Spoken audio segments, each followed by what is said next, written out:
All right, let's get right into it. Should we keep our traditions, or is it time to tear them down? It's that classic battle, the past versus the future.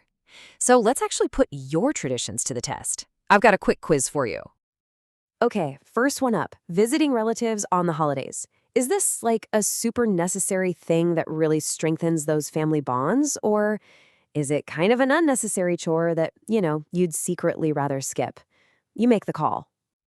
Next up, the whole formal asking for a hand in marriage thing.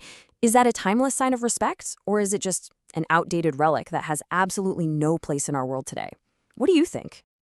And for the last one, having a big family breakfast on the weekends. Is that essential bonding time? Or is it just a total roadblock to actually enjoying your Saturday morning? Be honest. So what's the right answer to all of these? Well, surprise, it's not a simple yes or no. The real, most accurate answer is, it depends. See, the real question isn't whether traditions are good or bad, but when are they functional and when are they just not? And to figure that out, we're going to need a tool. So let's call it the functionality test. Think of it as a really simple framework for sorting the traditions that are worth keeping from the ones that, honestly, probably belong in the past. So the core idea is really simple. A tradition's value comes from its function.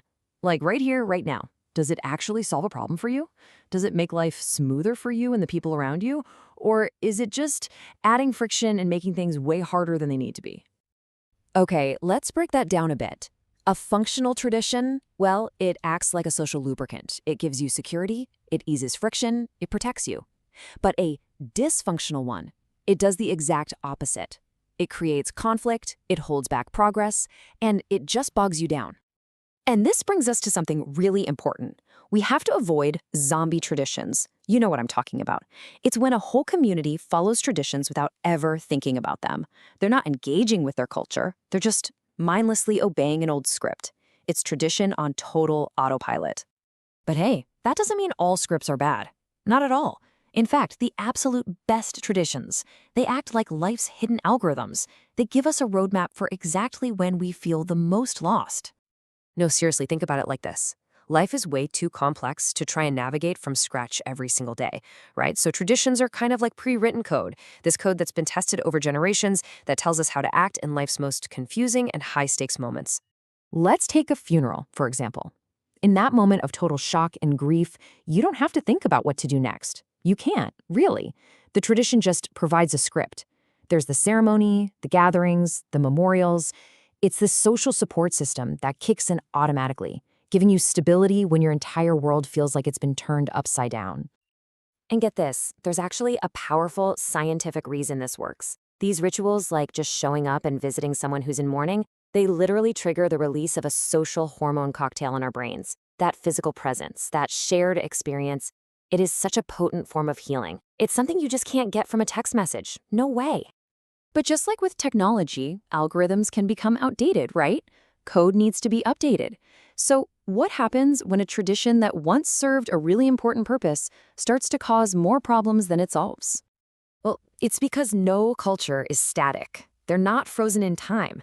They're constantly evolving, almost like living things.